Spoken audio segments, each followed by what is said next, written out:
Boa noite a todos. Então, hoje nós vamos para a nossa terceira aula de cuidados paliativos aqui da Sociedade Brasileira de Oncologia Pediátrica. Nosso tema de hoje é: tenho muita esperança que tudo vai dar certo. Então, na verdade, é a Débora Matos, que é oncologista pediátrica do INCA, especialista em cuidados paliativos, vai falar para a gente sobre os aspectos espirituais da abordagem da criança com câncer, da família, de todo esse contexto. Então vamos lá, Débora. A reunião é toda sua. Obrigada pela Obrigada, presença. Érica. Eu que agradeço por estar mais uma vez aqui com vocês. Espero poder contribuir um pouco, trazer esse tema, né, que é um tema tão, não vou dizer polêmico, mas é um tema interessante aí, né, para os oncologistas, um olhar para a espiritualidade e também para a esperança das mães, pais, familiares de uma criança com doença tão grave que é o câncer, que é uma doença ameaçadora da vida, uma doença que vai aí contra as expectativas da continuidade, a expectativa do filho saudável. É o primeiro luto que um pai e uma mãe têm quando tem um diagnóstico de um filho com câncer, é a perda do filho saudável. A gente vai falar um pouquinho de como que essa coisa da esperança e da espiritualidade podem afetar no tratamento oncológico e como também os profissionais de saúde devem agir nesse momento. A gente lembra sempre, né? A gente está aqui numa reunião que é para os oncologistas, mas é uma reunião que a gente está falando sobre cuidado paliativo, né? A gente sempre traz essa coisa de quão cuidado paliativo vem desde o seu início ligado à espiritualidade. Basta a gente lembrar da questão do próprio nome, paliativo, que vem da palha, que você pensa já naquela lã que era do cordeiro, que a lã era destinada para fazer a palha, que era uma lã que ia para o altar, recebia várias orações e bênçãos, ficava uma lã meio que santificada, e essa lã ela era separada para fazer a roupa dos sacerdotes, né? E até hoje o próprio Papa tem uma parte da sua roupa que é a palha, que é feita de lã, que traz essa coisa da dignidade já um pouco também, né, ligada à espiritualidade, mostrando aí a ligação do cuidado paliativo com a espiritualidade, com essa coisa até da própria nomenclatura. A gente sempre lembra que é também um papel do paliativista, que é um facilitador, essa coisa de estar desmistificando um pouco a morte.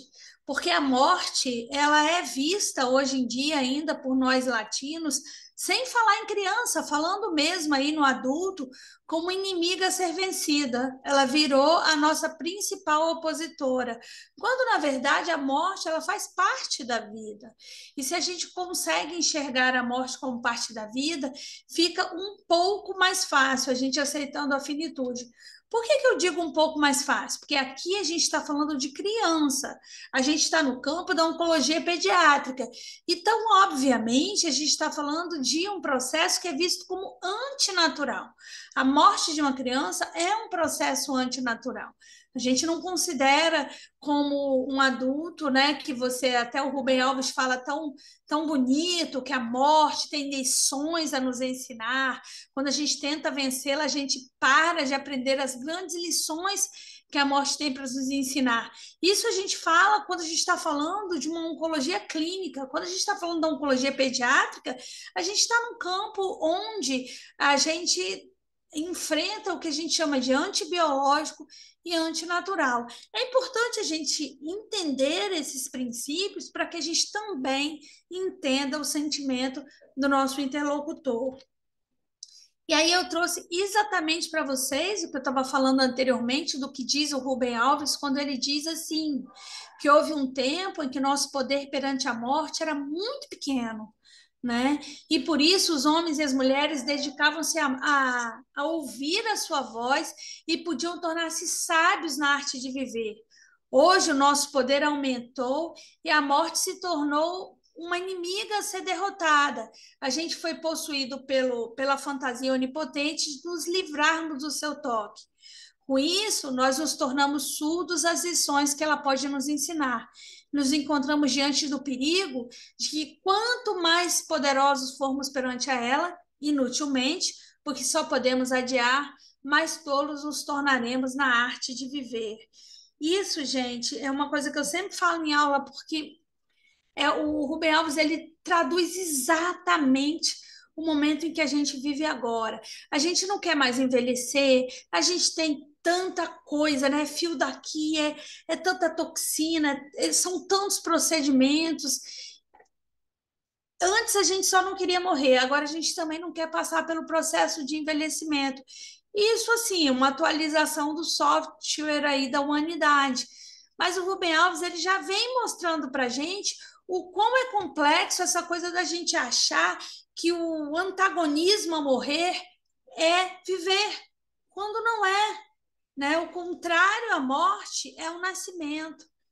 A gente nasce e morre. Vida é o que está entre esses dois momentos, né? Que é muito mais, está muito mais além do que o coração batendo e você ali preso a uma ventilação mecânica ou algo ou alguma outra medida substitutiva da vida. Só que a gente está falando hoje sobre a esperança, né? A gente tem que pensar que a gente falou sobre morte, sobre um processo que faz parte da vida, sobre envelhecimento, mas a gente está falando de crianças. A nossa faixa é aí do nascimento até os 18 anos. Essa galera, gente, não é para morrer. Se a gente for pensar como latino que não quer nem envelhecer, você está entendendo? Então, aí você dá ali um diagnóstico de um câncer, de uma doença que vai ameaçar a vida desse pequeno indivíduo. E aí você começa a lidar com vários sentimentos. Nunca fez tanto sentido as fases do luto da Kübler-Ross, né? Que vai desde a negação até a aceitação, passando por raiva, por tristeza, por medo. Só que na criança, muitas vezes a gente já entra da raiva, da negação à raiva e a gente fica ali, ó, algumas vezes passando pela barganha. E a fase da barganha é a fase da esperança. Eu trouxe para a gente pensar aqui que esperança no dicionário é o quê? É confiança em conseguir o que se deseja, é um sentimento, uma crença, né? Que as coisas vão ser mais favoráveis, né? É uma certa sensação de otimismo. Isso é esperança. Você acreditar que as coisas vão caminhar da forma que você deseja. Esperançar. O que é o verbo esperançar, né? É ocasionar ou possuir esperança. Animar ou animar-se, a doação das instituições esperançou os antígenos da tragédia. Quer dizer o quê? Que você recebeu alguma doação, algo que lhe fez criar um novo cenário, né? E o paciente esperançava-se quando recebia um incentivo. É isso, né? Esperança é isso, é você acreditar que as coisas vão caminhar bem. E aí eu trago essa frase que eu acho muito bonita, que diz que tem dias que a esperança é sempre mais teimosa do que eu. Por quê? Porque muitas vezes você nem está acreditando naquilo que você está se propondo a ter esperança, esperançar. Várias vezes as mães falam frases para a gente fala assim, ela não pode estar acreditando nisso. A criança está efetivamente em processo ativo de morte, ela está planejando a próxima viagem, planejando situações que provavelmente não vão acontecer. Mas é isso, às vezes a esperança ela é mais forte que o racional, ela é mais forte que qualquer situação, ela é mais forte que todos os sentidos ali. E o que você tem que fazer com essa esperança, né? Você como profissional de saúde, você como oncologista, o que você tem que fazer? Poxa, eu estou com uma pessoa aqui que está fora da casinha, ela está com uma expectativa completamente desalinhada à realidade. A realidade técnica é um caminhar inexorável para a morte, mas a expectativa dessa família é que essa criança vai ficar curada, é que essa criança vai sair do hospital, vai ter alta, vai viajar com eles, vai para Beto Carreiro, e não, Não é isso, não é isso que a técnica, não é isso que o meu prognóstico mostra. Como é que eu faço aí para adequar essa expectativa a essa realidade? É muito importante que a gente saiba que o câncer, né? Estou falando para oncologistas, então não preciso dizer estatística, estimativa de cura, mas a gente sabe que nem todas as crianças ficam curadas. Que se você está no melhor serviço do Brasil, no serviço mais gold standard do Brasil, você vai ter 20%, você vai ter 15 a 20% de gap de cura com os países desenvolvidos. Desculpa. Então a gente ainda sabe que muitas das nossas crianças vão falecer pelo câncer e é importante que a gente consiga trabalhar com essa realidade para que a gente possa ter uma linguagem compassiva e transformadora que possa acolher essa família e esses pacientes de forma que, mesmo as crianças que, independente do desfecho, seja a cura, né, seja o controle, a cura ou mesmo o óbito, a gente consiga estar caminhando junto com essas famílias, adequando essa expectativa, essa realidade, sem que você faça isso de uma forma destrutiva para o seu interlocutor. Só que eu queria lembrar para você, oncologista, que muitas vezes você vai jogar com essa esperança. Muitas vezes você vai precisar da esperança dessa mãe para que ela tenha adesão ao tratamento, para que ela entre num protocolo de pesquisa, assine ali, porque é criança ou adolescente, faça ali o termo de assentimento, sabe?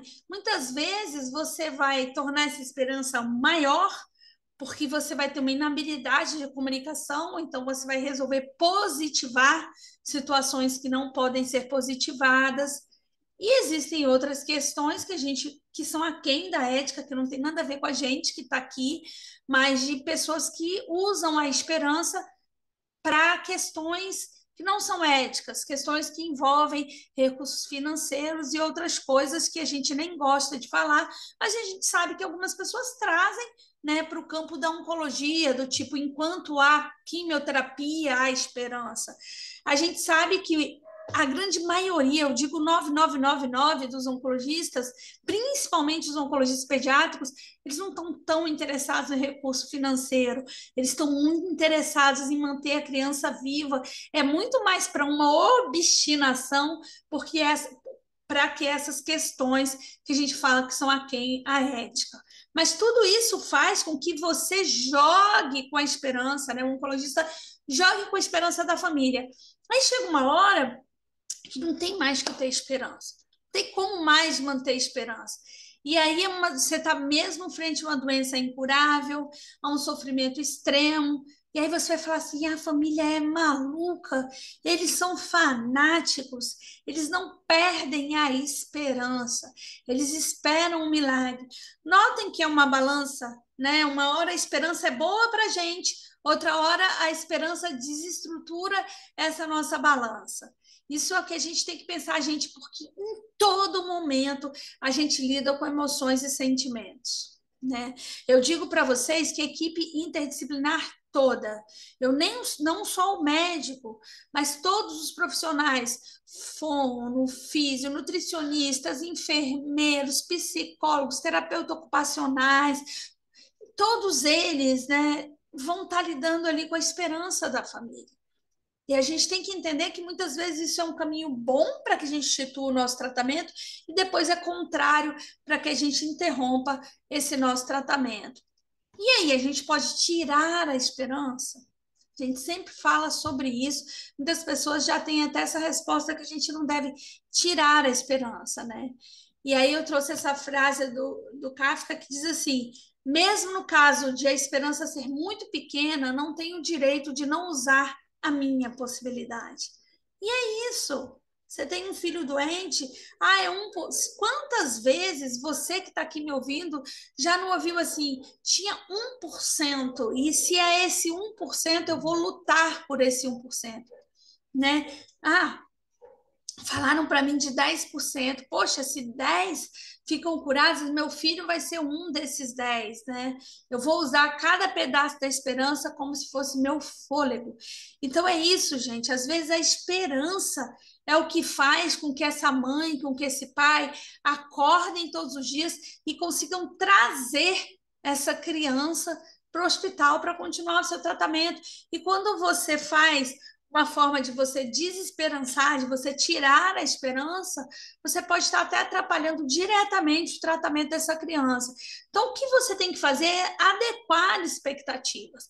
Você não pode positivar o que não pode ser positivado, né? E aí a gente vem aí com esse conceito do dicionário. Positivar é fazer com que se torne positivo, afirmativo, concretizar, deixar claro, preciso, afirmar, esclarecer. E a gente fica com essa primeira frase, fazer com que se torne positivo. A gente fala muito essa coisa do positivar quando a gente está dando aula de comunicação, porque a gente tem sempre a tendência, por dois motivos, um porque você está com muita pena do sofrimento da família, ou porque você não está dando conta de lidar com aquela situação, você tende a positivar precocemente situações, você tende a gente fala que a verdadeira terapêutica se estabelece, eu sempre falo isso, quem escuta aula minha escuta isso sempre, pai, mãe, criança, paciente, estão sofrendo, estão no fundo de um poço.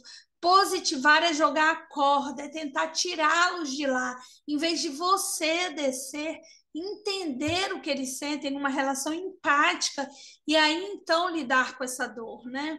Então, às vezes, você tenta positivar, o que não é o melhor caminho, mas também desesperançar é até pior, que é você fazer com que a pessoa deixe de ter esperança.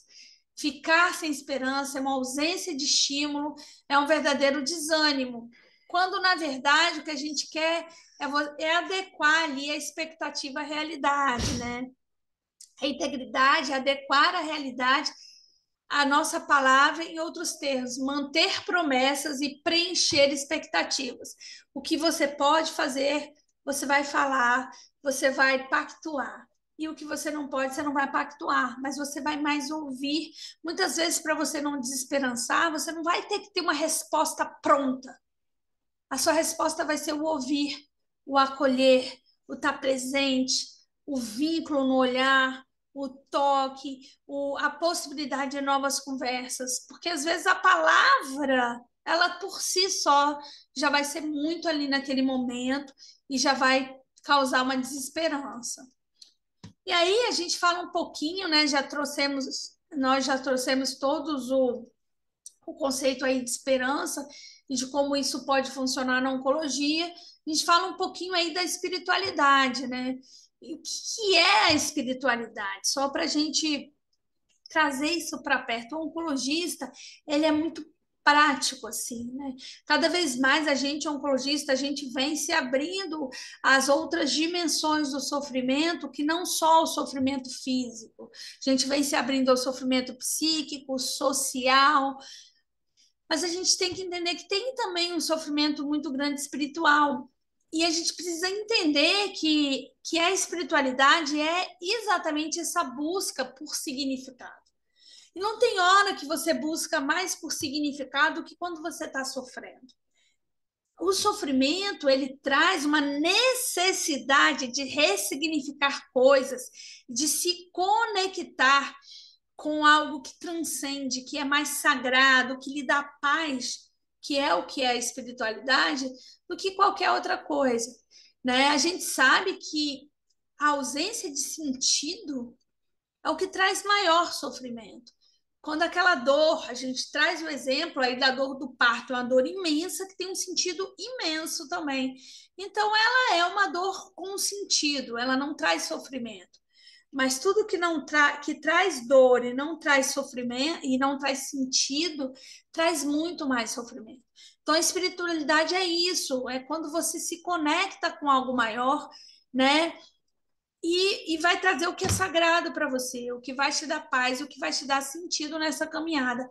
Muitas vezes a espiritualidade ela vai ser associada a práticas espirituais, né, como cultos, missas, meditação, algumas outras técnicas, mas nada disso é espiritualidade e tudo isso está dentro da espiritualidade. É a forma como os indivíduos exercem a sua espiritualidade, né? A gente fala que tudo isso é espiritualidade, mas nada disso representa a essência da palavra. Afinal, os rituais ou técnicas são meios para atingir a espiritualidade e não o objetivo final. A espiritualidade, como eu falei, ela está ligada à busca no sentido, pelo propósito da vida, por meio da transcendência de um mundo físico. Da mesma forma, diferentes caminhos, né, e tradições estão associadas com essa palavra, com espiritualidade, né? Por exemplo, equilíbrio, amor, paz, compaixão, reconexão, essência, felicidade, harmonia e fé. Dizem que é um breve momento na vida em que você se sente mais perdido do que nunca e que esse é o momento de um encontro consigo mesmo, com seus abismos, com seus medos e com a sua alma. Talvez estar frente à morte para o adulto, estar frente ao diagnóstico de uma doença incurável, seja esse breve momento. Por isso que o Rubem Alves fala tanto das lições da morte, que as pessoas que estão passando por isso, elas estão nesse breve momento em que elas conseguem sentir, em que elas conseguem ter esse encontro. Se você está ali, ó, pertinho, você vai aprender, você não está passando, está tendo o privilégio de não estar passando por aquilo, mas está aprendendo com esse momento. E quando você está falando de criança, você tem pais e mães que vão ter a maior ameaça, que é perder um filho, e esse é um breve momento em que você vai se sentir extremamente perdido. Olha, eu vou contar uma história para vocês. Eu sofri um grave acidente de carro em 2013, em que eu tenho prótese no pescoço que vai da base do crânio até a terceira vértebra cervical. Eu tenho uma fixação interna, porque eu fraturei a base e a primeira vértebra dos dois lados. Eu poderia ter morrido, porque foi em cima do bulbo, ficado tetraplégica, enfim. Mas a minha filha tinha 3 anos e estava no carro. Eu me lembro que quando eu cheguei, foi bem no interior, a gente estava indo para o Hotel Fazenda e foi para o hospital de campanha. Quando eu cheguei naquele lugar, eu sabia, né? Eu acordo, eu desmaio, e quando eu acordo, eu me vejo naquela situação. E naquele breve momento que eu pude raciocinar, eu queria saber onde estava a minha filha, o que tinha acontecido com ela. E é um susto muito grande você ter um filho ameaçado, e graças a Deus estamos todos vivos, todos bem, eu com algumas poucas sequelas. Mas você ter a possibilidade de um filho ameaçado é como se você visse um filme em que você tem que pensar rápido e você tem que se adequar àquela situação. Agora você se coloca no lugar de uma mãe que está ouvindo agora que o seu filho tem um neuroblastoma 4, uma doença que invade a medula, uma doença disseminada. Você, como oncologista, vai ter que ter uma linguagem que alcance essa mãe e esse pai e faça entender a real situação que essa criança está. Esse é o momento que, como nunca, você vai se sentir sozinho e vai precisar de um encontro. E qual é esse encontro que vai te dar esperança, que vai te dar alguma paz para você enfrentar esse caos? Pode ser vários, né? Porque a gente tem que lembrar, gente, que a gente está no Brasil. Eu sempre falo isso em aula, né? Deshospitalizar é lindo no Reino Unido, nos Estados Unidos, na Inglaterra, né, no Reino Unido. Mas a gente, no Brasil, a gente tem mais dificuldade. No Rio de Janeiro, a gente vive uma situação de favela. É diferente. Quando a gente lê, a gente tem que sempre... não que a gente não possa deshospitalizar, e sim a gente deve. O melhor lugar para a criança é a sua casa. Mas estou falando isso pelo seguinte, a mesma coisa quando a gente lê assim, espiritualidade não é religião, não é religiosidade. Vírgula, por quê? Porque nós brasileiros exercemos esse nosso encontro com o sagrado, isso que nos conecta, que nos transcende, que nos dá paz, fé, harmonia, tal, com a religiosidade. E cada um com a sua crença, né? Então, a gente tem que lembrar que a religião, só para a gente fazer um compilado aqui, é um sistema organizado de crenças, práticas, rituais e símbolos designados para facilitar o acesso ao sagrado. E é isso que o latino usa, esse acesso da religiosidade ao sagrado que o faz transcender, encontrar Deus, uma força maior, né, essa verdade suprema. A religiosidade é quando o indivíduo acredita e segue a prática de uma religião, tá? Pode ser organizacional, participação na igreja, no templo religioso, ou não organizacional.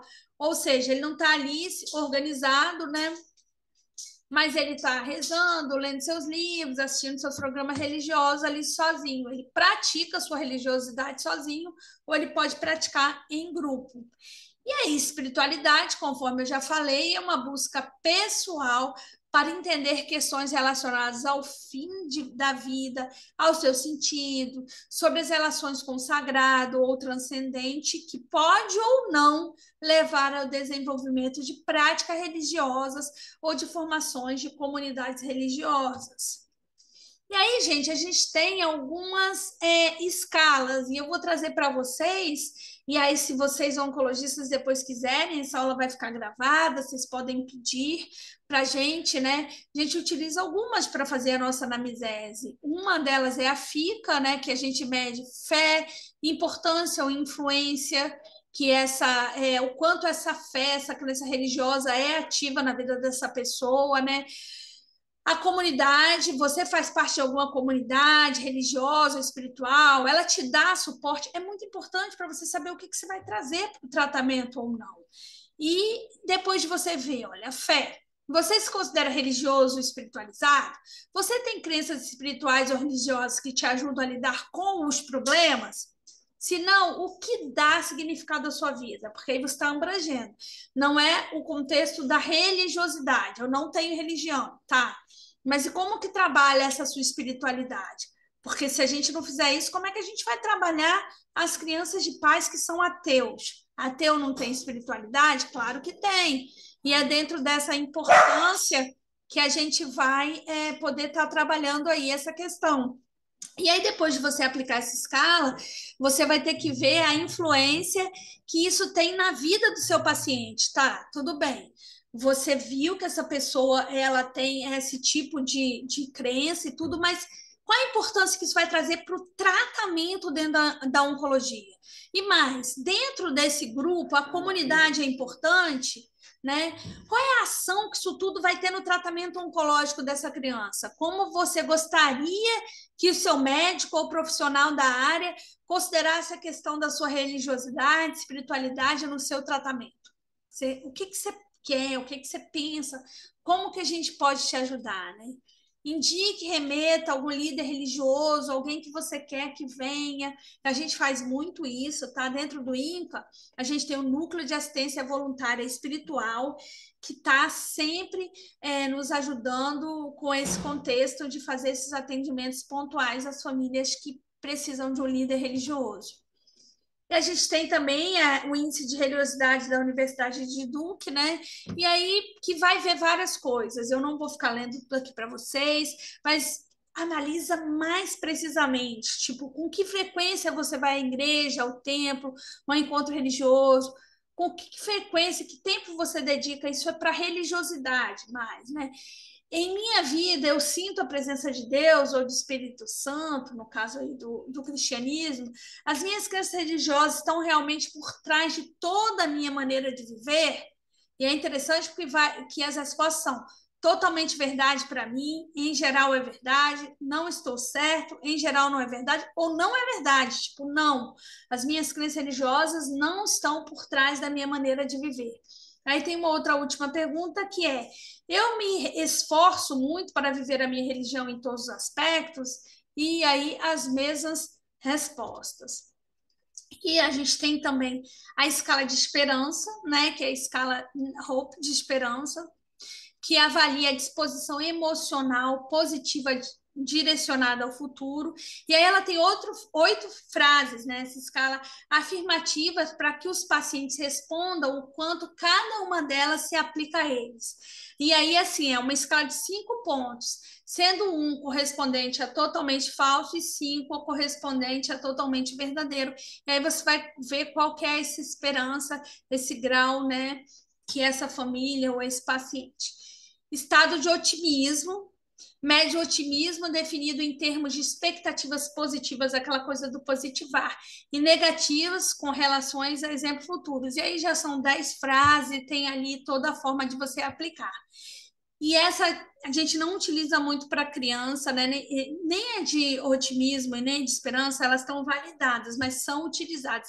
Mas a disposição de perdoar não tem muito a ver com pediatria, que criança não tem nem muito o que perdoar, né? Mas é uma escala super interessante. Eu acho que vale a pena, né? Depois a gente conhecer, que são os 12 itens que você vai ver à disposição. Eu uso, e eu atendo também paciente adulto. A gente entende, claro que a gente chega um tempo da nossa caminhada que a gente aplica a escala mentalmente sem estar tendo que pegar a escala ou ler os 12 itens, mas é muito importante a estrutura para que você conheça o seu paciente, possa verdadeiramente ajudá-lo. Porque quando você está falando de paciente com câncer adulto, essa coisa do perdoar ela é muito importante, porque você só tem a plenitude do morrer quando você conseguiu perdoar, ser perdoado, dizer que ama, se estabilizar ali com tudo que você tem que fazer e entender e ressignificar e conseguir partir. Então, não é à toa que você aplica essas escalas. Então, gente, a espiritualidade é a finitude, né? Essa frase do Rubem Alves que diz que a morte e a vida não são contrárias, são irmãs. A reverência pela vida exige que sejamos sábios para permitir que a morte chegue quando a vida deseja ir. É quase como se a vida, às vezes, tivesse pedido licença para ir embora, né? E a gente estivesse ali para dar essa licença, para ser facilitador, para que esse caminhar que é inexorável para a morte ocorra de uma forma mais tranquila, mais digna, mais humana e mais empática. E aí eu trago para vocês essa questão que tem muito na pediatria da espera de um milagre, né? Quando o paciente está ali terminal, você pode ter ortotanásia ou você pode ter distanásia, né? Ortotanásia, que é o ato de, né, quando você não interfere ali no número de dias, é o caminhar natural ali para a morte. A distanásia é você ter um prolongamento máximo da vida de um paciente utilizando medidas substitutivas da vida. Entre uma coisa e outra pode ter um fato que é o milagre, que é quando a família espera um fato extraordinário, inexplicável pelas leis da natureza, que vai ser atribuído a Deus, a uma divindade, algo sobrenatural. Ela espera uma intervenção sobrenatural. E aí você não consegue, né, manter o paciente sem medidas substitutivas da vida, sem medidas artificiais de manutenção da vida, porque a família está esperando esse milagre. E aí a gente sempre fala, gente, no contexto do que a gente vive, geralmente as pessoas que os espíritas eles trazem menos essa questão do milagre do que digamos que o espírito é cristão também, mas eu falo assim no cristão católico, mesmo evangélico, pessoas que estão ali que receberam uma mensagem da cura. E a gente tem que aprender a desmistificar isso, né? Muitas vezes a gente fala na linguagem deles quando a gente diz, olha, milagre, foi Jesus chamando Lázaro, que estava 3 dias morto. E ele falou, Lázaro, venha para fora. Isso é milagre. Milagre não precisa de terapia intensiva, não precisa de recursos tecnológicos, não precisa de mim nem de você. O Deus que eu acredito não precisa. Aí você vai fazendo reflexões e a pessoa vai vendo que para ter o milagre não precisa de submeter a criança a tudo isso, né? E aí você vai falando sobre o conceito, que é o conceito da religião, do que verdadeiramente é esse algo inexplicável e sobrenatural. E aí você vai traçar 2 planos, porque você tem que respeitar muito a família, né? Você não está ali para desesperançar nem para positivar, você está ali para respeitar e para fazer um caminho junto com essa família. E daí você vai o quê? Falar do plano A, do plano B. O plano A pode ser um milagre.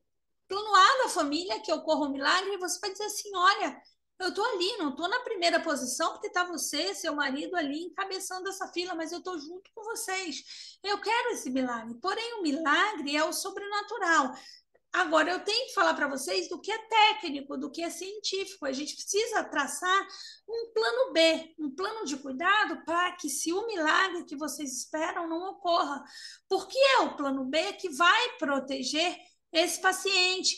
E muitas vezes a gente traz para essa realidade situações mesmo, né? Eu estive há alguns anos atrás, antes da pandemia, em Portugal, num congresso dando as religiões e como isso se aplica no cuidado paliativo. E a gente fala que a gente costuma dizer algumas frases, como, por exemplo, né?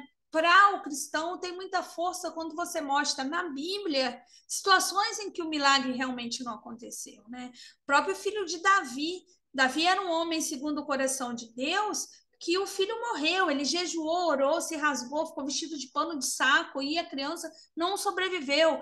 E quando não sobreviveu, ele tomou um banho, vestiu sua melhor roupa e sentou para cear. Os seus servos falaram assim, cara, quando a criança estava doente, ele nem comia, agora que morreu, ele come. Ele disse, não, eu fiz a minha parte. Deus é Deus para decidir. E às vezes você traz e dentro de outras religiões, e aí você tem que trazer, né, o contexto que para aquele interlocutor faça sentido, com respeito, se você tiver segurança para fazer isso, e mostrar que, olha, nosso plano A é um milagre, mas a gente precisa ter um plano B bem traçado para que a gente possa proteger o seu filho, porque a gente não manda no sobrenatural. A gente não manda no que transcende, nem em Deus, nem né, no que a gente acredita, né, no que é a força superior. Então, assim, as emoções dos profissionais de saúde não devem interferir nas decisões médicas, a espiritualidade do profissional não deve estar interferindo, a espiritualidade pertence à área profundamente pessoal e intensamente emocional. Não abordar conteúdos emocionais sem adequada formação é o que eu falei, gente. Você vai entrar numa religião do outro se você não puder segurar, não puder ter o respeito, conhecimento, para que você possa estar trazendo esse tema. Manter distanciamento adequado para facilitar a eficácia terapêutica, não disponibilizar serviço religioso sem a certeza da necessidade e da anuência do paciente, de que ele quer isso, né? Não realizar serviço religioso, mesmo sendo da mesma crença, porque a gente fala assim, é a mesma crença do paciente, mas a gente tem que saber se ele quer, se é o momento dele, se ele quer receber aquele líder ou se ele quer pensar de uma outra forma. Renúncia ao tratamento médico deve ser tratado com muita habilidade e a gente nunca, no caso, por exemplo, quando a gente fala de renúncia ao tratamento médico, a gente traz muita questão dentro da oncologia e da hematologia dos testemunhos de Jeová que tanto precisam de transfusão de sangue, né? E a gente deve tratar isso com muita habilidade, sempre tentar não introduzir culpa para esses pacientes. Aí a gente sabe que a prática atual é muito comum ainda hoje, no que a gente vive, censurar ou ignorar alguns grupos religiosos. Muitas vezes com base em boatos ou totalmente porque você não está aceitando. O que você pensa não deve interferir com a espiritualidade do outro. Quando você começa a estudar, por exemplo, quando você fala, né, uma religião de matriz afro, por exemplo, a pipoca, ela tem muita ligação com a cura de feridas, com o processo de cura. E aí, isso para eles tem um significado muito grande. É claro que você não vai liberar que se entre, que se jogue pipoca, que outras pessoas sejam submetidas àquilo, mas você vai sempre facilitar para que aquele grupo religioso ele se sinta bem, ele se sinta acolhido e ele possa viver ali a sua verdade, o que faz sentido para ele, né? Então, cabe ao profissional de saúde ser um facilitador para que o indivíduo ele se ressignifique, né? Para que ele ache esse sentido dentro do sofrimento. Cabe ao profissional de saúde acolher todas essas angústias, estimular o encontro com o sagrado. E para a criança, o sagrado pode ser um álbum de figurinha, pode ser ver o mar, pode ser o quintal da vovó, pode ser o cachorro, pode ser a visita do seu pet. Tudo isso pode ser um encontro com o sagrado. E a gente, como profissional de saúde, a gente tem que ser facilitador de estudo, facilitar o perdão a si próprio, a quem for necessário, facilitar os encontros, os reencontros, né? Me perdoa, eu te amo, eu posso partir, aquilo que eu falei quando a gente atinge ali a plenitude do morrer, a plenitude do cuidado, e entender ali quando as malas já estão prontas e quando está tudo ajustado e que tá tudo bem. Muitas vezes quem tem que entender isso quando a gente está falando de criança pequena, né, são os pais, né? Quando você consegue que os pais entendam, e muitas vezes a gente utiliza essa metáfora quando eles falam, eu recebi uma mensagem que ele vai ser curado. E a gente sabe que a cura ela pode ser do corpo e do espírito, dependendo da religião. E sim, esse corpo não está sendo curado, e esse corpo já não está fazendo nem mais bem para essa criança, mas a gente pode ter aí a cura do espírito. E a cura espiritual de um corpo que já não faz mais bem vai transcender tudo isso e vai dar um outro significado a essa perda e essa partida. E aí eu trago essa frase, né, para os crentes, Deus está no princípio das coisas, para o cientista está no final de todas as reflexões, né? Aquela coisa do Louis Pasteur, né? O Louis Pasteur, ele tem uma frase que foi até da minha dissertação de mestrado, que ele fala que um pouco de ciência te afasta de Deus e muito te aproxima. É mais ou menos isso, né? Para o cientista, ele está no final de todas as reflexões. A ciência do espírito é o espírito da ciência. Eu acho essa frase muito interessante também. Mas é muito importante que você, profissional, você, oncologista, se conheça. Não, eu não acredito em Deus. Ok, isso não vai lhe impedir. O autoconhecimento, somado ao respeito, não vai lhe impedir que você faça com que o outro exerça a sua espiritualidade. Mas é importante que você se conheça, que você conheça os seus limites e que se você se debruça aos cuidados paliativos, principalmente no meu caso, que me debruço muito, né, que é a minha linha de pesquisa, o End of Life Care, que você conheça um pouco mais dessas questões, do que dá aí eu diria, sabe, gente, do que dá um conforto mesmo. Eu falo em acolhimento, nem aconchego, um aconchego de alma, né?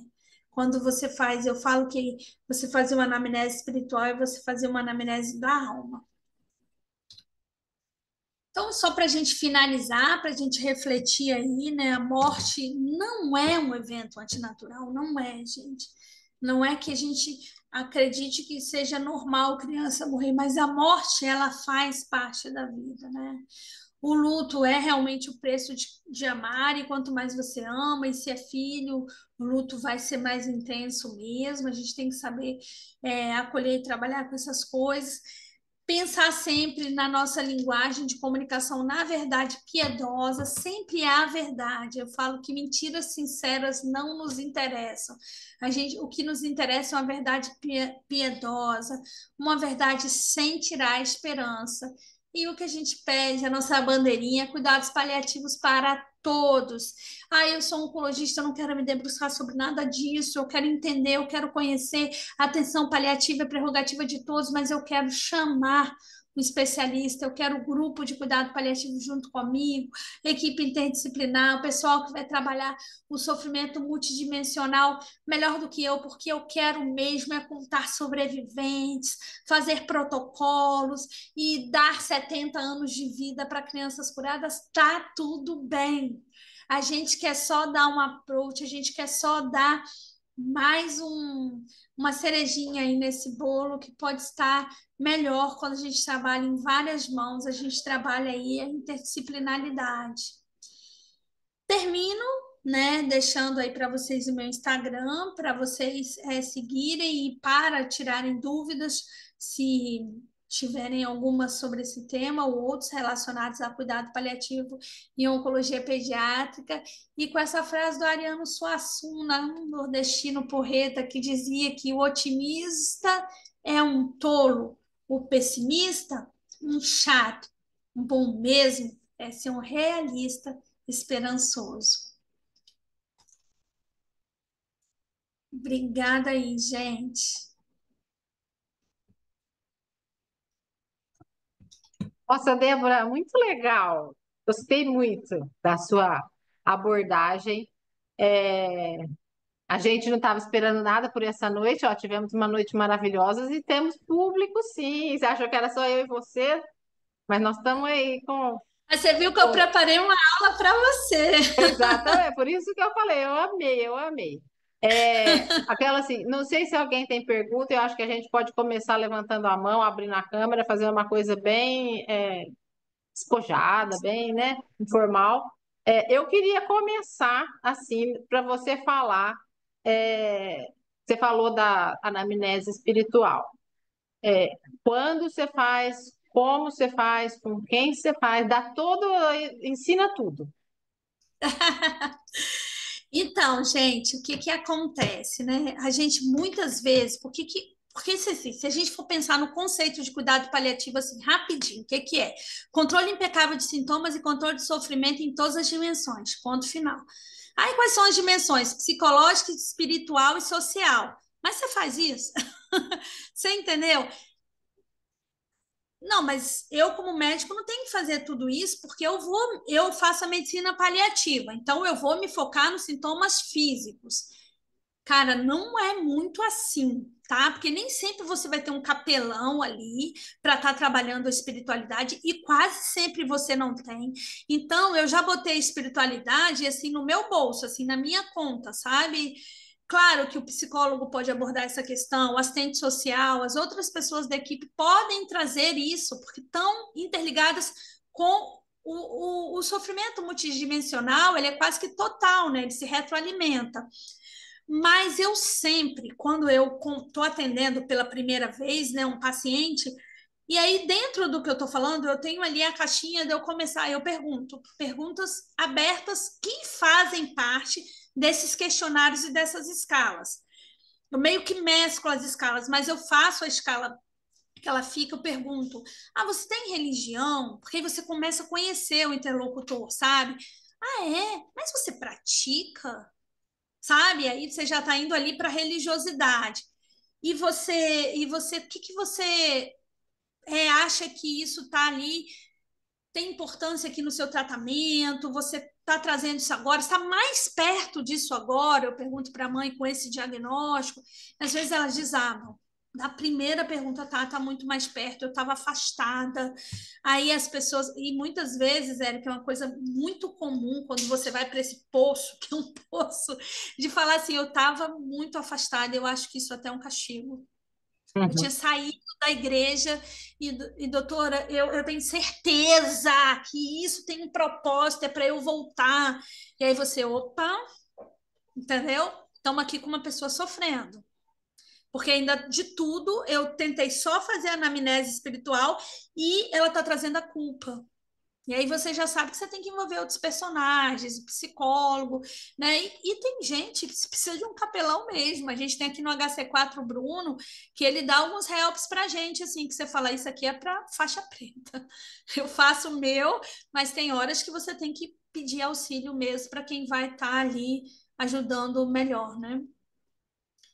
Mas é isso, é sempre na primeira consulta eu já começo a perguntar sobre essas questões. É um tema que eu gosto muito também, né? É muito, como você diz, é muito interessante e a gente precisa conhecer a pessoa para cuidar do todo. Uhum, A Carlota uhum. levantou a mão. Obrigada, gente. Débora, obrigada pela aula. Estão me ouvindo? Estão? Tá? Tá Tô. bom. Obrigada pela aula, foi maravilhosa. Débora, assim, às vezes eu tenho um pouco de dificuldade. Eu sou ainda, apesar de eu estudar bastante e reconhecer Aham. totalmente a importância, esse acessar ainda é às vezes difícil mesmo, que a Érica te perguntou, né? E acho que acaba sendo um desafio mesmo ainda nas consultas. Às vezes, quando o paciente ele tem a religião, né, e a gente percebe que a religião é forte, eu acho que a gente acessa ali, tem um caminho para acessar toda a espiritualidade dele. Bem mais fácil. E quando ele não tem? E quando essa família é mais agnóstica ou ateia, não traz a religião, ou está muito brigado com Deus mesmo e fala que não. E a criança? Eu queria que você contasse um pouquinho para a gente, se, na sua Uhum. experiência, assim, como acessar isso, né? Durante, por exemplo, numa consulta nossa, que a gente, às vezes, você está ali, né, com a criança, com os pais, como que a gente acessa essa Uhum. espiritualidade ali, principalmente dos pequenos, dos menores, né, da criança, os adolescentes, que às vezes é difícil essa fase. Sua experiência, assim, como é nesse dia a dia Vai. mesmo? O que que acontece, né? A gente tem que, quando a gente está falando de espiritualidade, a gente está falando do que é sagrado e do que te traz paz. Então, isso não tem nada a ver com você ter uma religião. Todo mundo tem algo que é sagrado, que traz paz no meio ao caos. O caos de ter um filho doente, você tem que procurar um caminho que faz essa pessoa se reconectar com ela mesma.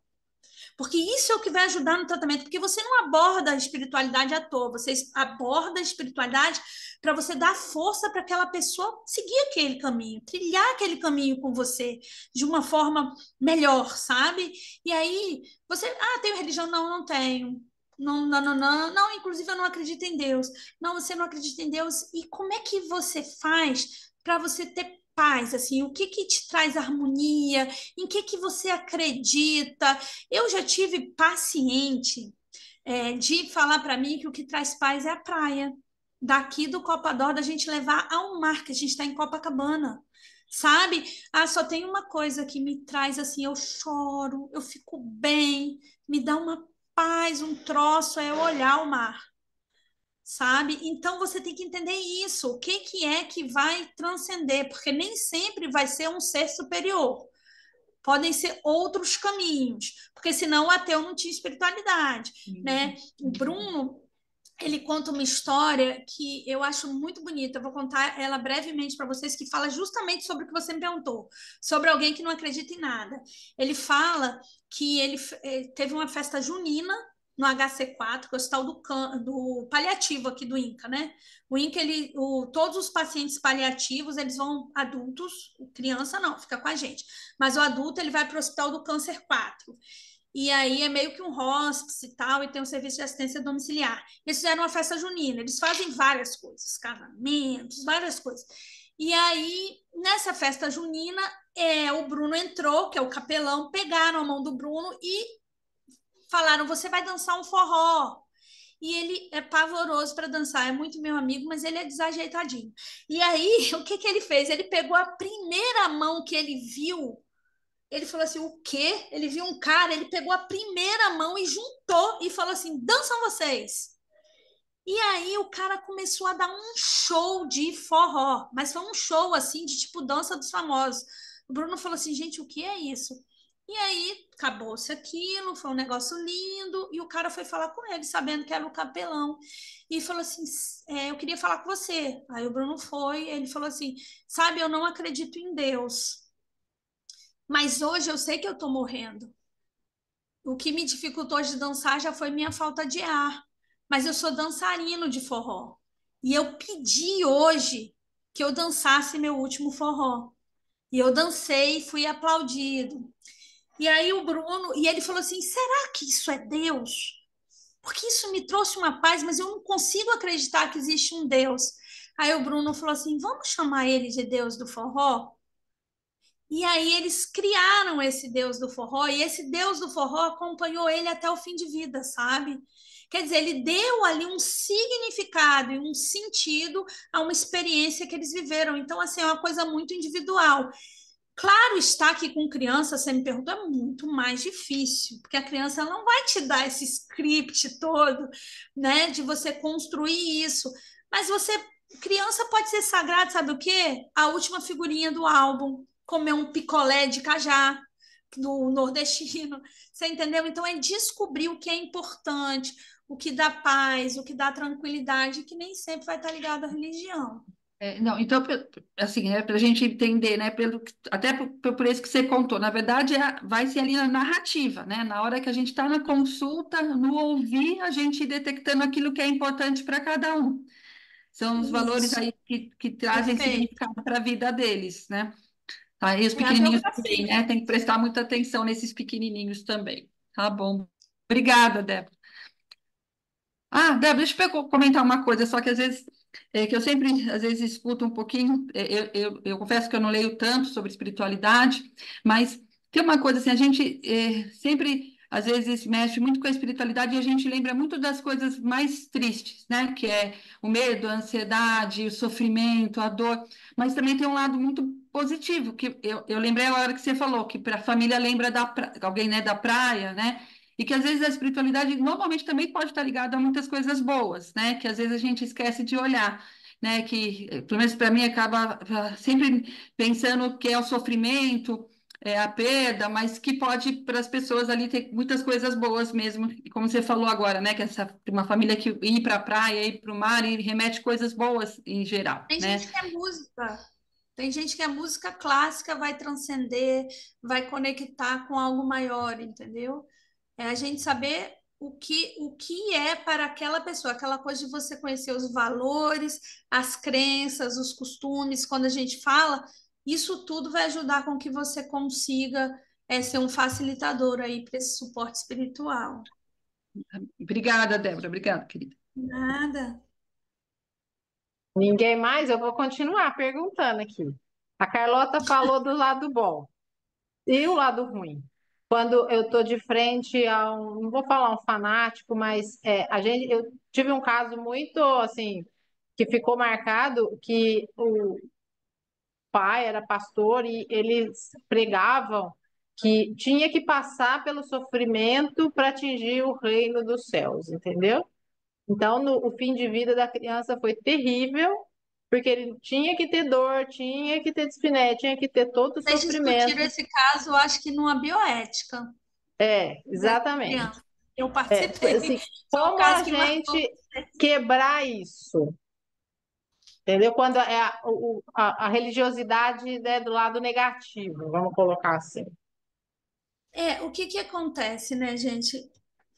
Às vezes a gente não consegue quebrar mesmo, tá, Érica? Assim, só porque a gente não ganha todas. Às vezes a gente fica numa sinuca mesmo.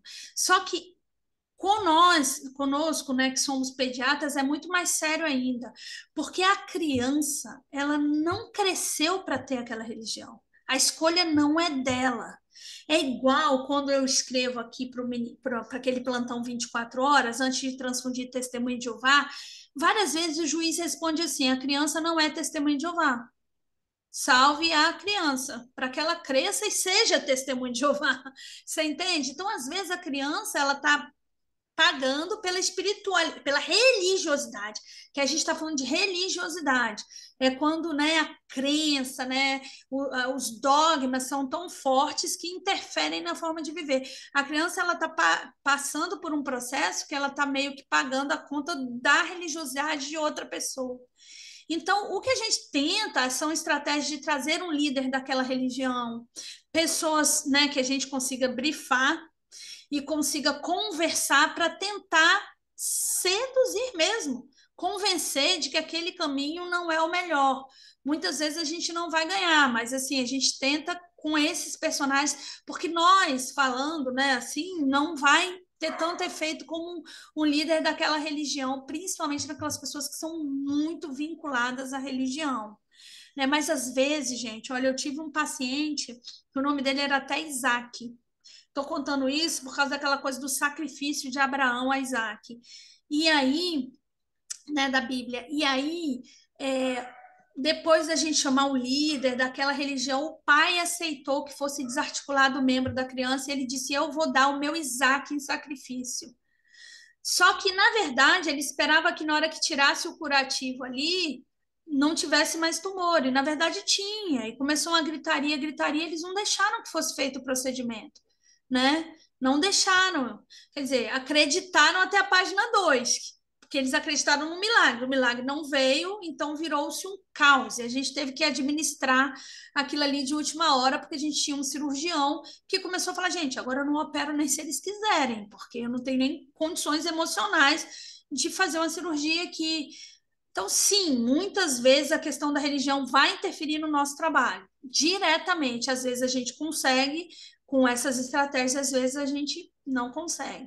A gente já teve caso no INCA de a gente levar para a justiça mesmo, e da criança perder a vida por fanatismo religioso, né? De ir para audiência e tudo mais. Acho que vocês também já devem ter passado por isso, de impasses, de ter que pedir auxílio à justiça, né? Isso não é, né, uma prerrogativa nossa, né? Não é tão comum, mas tem abandono de tratamento, né? Às vezes vai embora, você vai descobrir, ele está lá na igreja. Eu falo: meu Deus, tem que, a gente liga para onde está, descobre, né? Porque o padre, alguém disse que ele ia ficar curado, aí abandona. Né? Sim, isso acontece mesmo. Mônica. Não é. Oi, Débora, parabéns pela aula, acho que foi super clara. Eu sou terapeuta ocupacional, trabalho com a Querida, doutora obrigada. Carlota. Acho que você trouxe algumas coisas bem importantes para a gente pensar. Você me fez pensar em duas questões. Uma é quando a criança traz o reflexo da religião onde ela está inserida, que é o reflexo da religião dos pais, né? Então é bastante comum a criança também, às vezes, ter esse comportamento de abençoar, de Deus vai trazer o milagre, porque ela vive nesse lugar, né? Então a gente vê isso como uma zona de conforto, tanto para a família como para a criança, né? Tem algumas crianças que começam a manifestar essa religiosidade mesmo, né? Pela prática familiar, cotidiana e conhecida por todos, né? E eu acho que isso é uma coisa bem interessante na nossa prática. E uma coisa que eu percebo, né, quando você fala dessa questão do sagrado, é o quanto para a criança o sagrado está muito envolvido com a questão prática do brincar e da lembrança que fica, né? Hoje eu tenho duas experiências de dois projetos com crianças em idades diferentes. Uma é uma adolescente de 13 anos e outro é um garoto de 9. A adolescente de 13 anos, que está em progressão de doença, vai fazer 14, ela fez um projeto, ela está fazendo um projeto, ela construiu uma caixinha e ela escreve cartinhas para a mãe. Então, ela construiu a caixa, ela fez o laço, ela está fazendo as cartinhas e ela vai entregar isso para a mãe. Porque uma das coisas mais sagradas para ela é a companhia dessa mãe, que acompanhou todo esse processo. Então, ela precisa dizer para essa mãe isso: eu te amo. Né? E aí, o jeito que ela resolveu dizer eu te amo é no Dia das Mães. Né? A gente nem sabe direito como ela vai estar no Dia das Mães em função da progressão.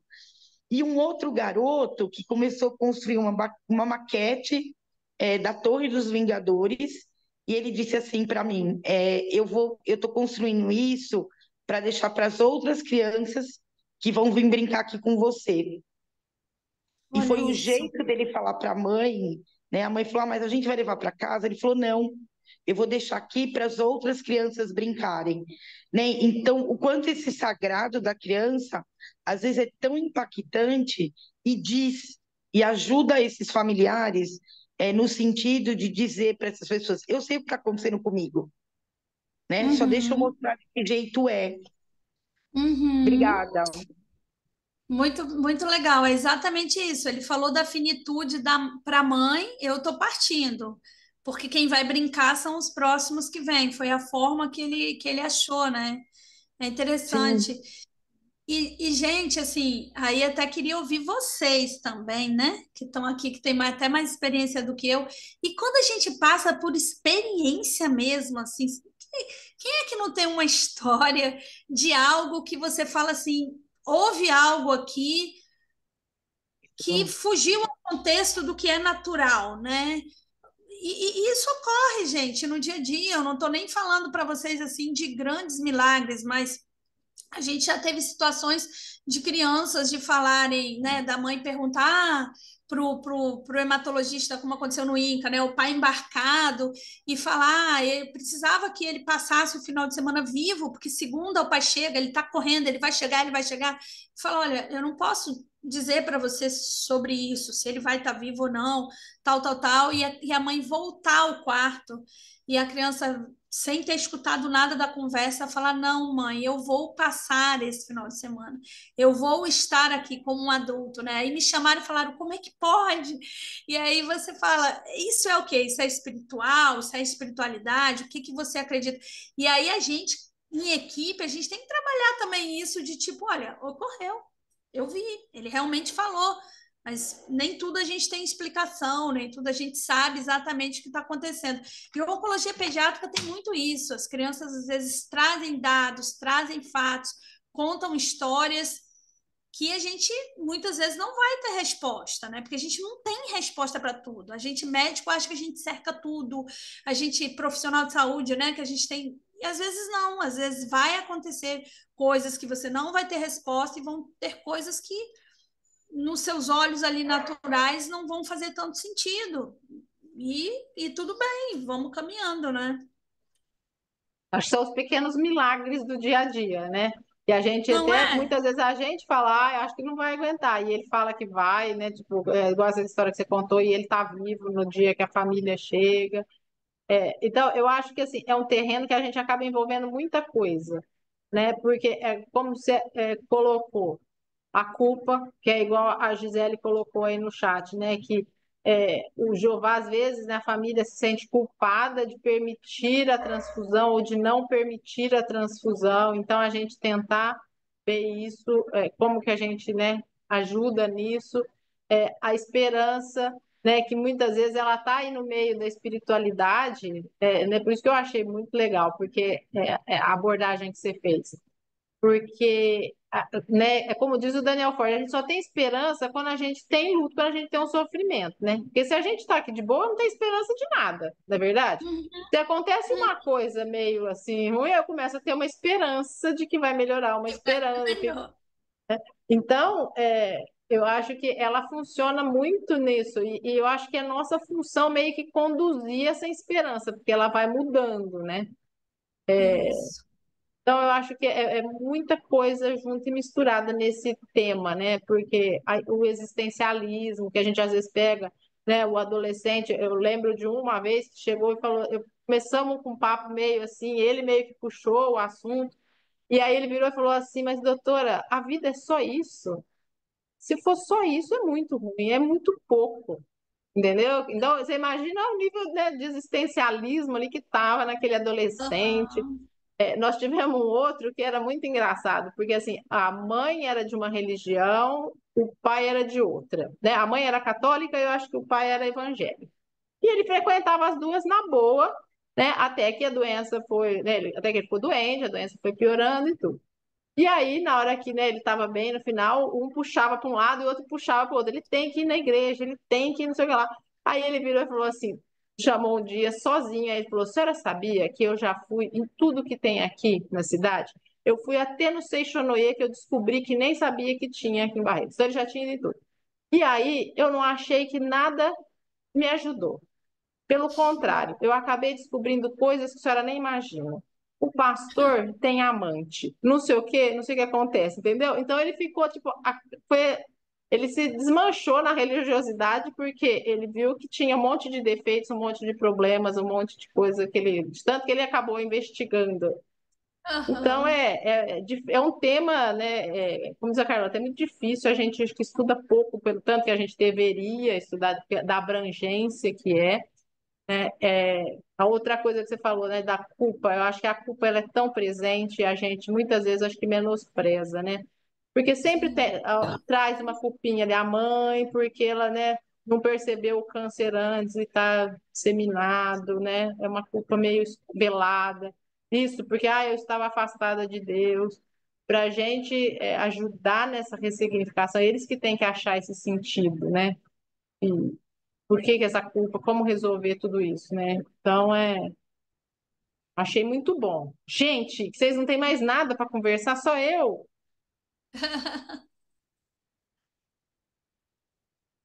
Mas é isso, a gente entender que a religiosidade está dentro da espiritualidade, mas que espiritualidade é algo muito maior. é o que te dá paz e o que é o seu sagrado, que a esperança está extremamente ligada a isso, ao que te dá paz, ao que é o seu sagrado, que a gente, como profissional, a gente tem que só ali, ó, guiar, entender, conversar, ver o que que a gente pode facilitar para que a pessoa se beneficie daquilo, né? E fazer os seus reencontros, né? A gente conseguiu fazer no hospital, trazer o menino, ele tocava no louvor da igreja, a gente conseguiu trazer a banda, né? Ele já estava caminhando para o fim de vida e ele conseguiu estar ali com a bandinha dele e fazer ali o seu último momento. Isso foi muito importante para ele, foi o que deu tranquilidade para ele fazer ali a sua partida com menos sofrimento. E é isso, a gente entender o que que a gente pode fazer para estar ajudando nesse caminhar aí, que não é fácil, né? Que é a partida de uma criança. Muito bom, muito bom. Mais alguém? Vamos encerrar. Mês que vem estamos de volta. Por favor, compareçam. Nossas discussões são muito boas, muito legais. É o nosso momento, nosso espaço que a gente tem que aproveitar. Débora, muitíssimo obrigada. Se quiser falar mais alguma coisa, alguém falar mais alguma coisa, mas eu particularmente gostei muito. Só agradecer, gente. Muito obrigada pelo convite, muito obrigada por estar aqui com vocês. Contem sempre comigo e a gente vai sempre estudando um pouquinho mais, porque esse tema aí a gente tem que estar estudando sempre. Obrigada. Boa noite a Tchau, gente. todos. E fiquem Obrigada. com Deus.